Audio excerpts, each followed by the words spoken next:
What do I think of COVID 19? At first, I treated it as a joke and I thought it was mildly exciting when school got shut down for a couple days and life changed pretty drastically. It became less exciting and more of an inconvenience. I think I always took COVID precautions pretty seriously, but I was fortunate in a lot of ways that allowed me to live a very safe lifestyle. And I'm grateful for that. But of course, there are a lot of people who weren't so lucky. When COVID 19 first came to America, I was a little skeptical and I just knew my family vacations were canceled, so I was a little annoyed. When the pandemic first hit the US and things started to shut down and events were canceled, I was a little disappointed. I had a couple big events coming up.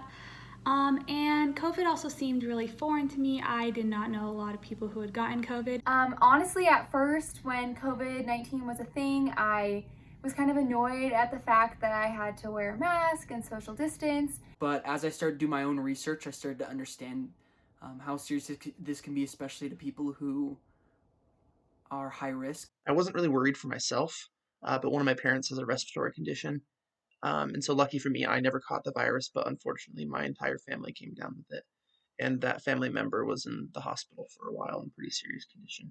Over time, I've known a lot more people who have got it, and I even know one individual in particular who's had some pretty bad long term impacts. My mental health has never been worse than it has been this year.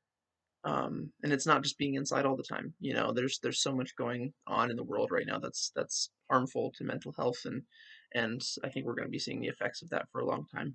One thing that helped me is I saw how the church quickly instituted regulations and, in general, took things very seriously. And as I really thought about the implications that it has on the people around me, the more I want to do my part in keeping them safe. So I think it's super important for us to continue to follow precautionary behaviors such as masks, social distancing, hand washing to help reduce the spread.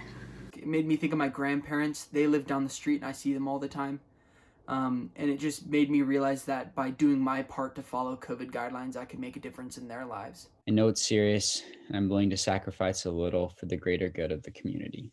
Specifically, I think about my grandparents who live just up the street from me, and if I can wear a mask and socially distance to keep them safe and healthy, then I want to do that.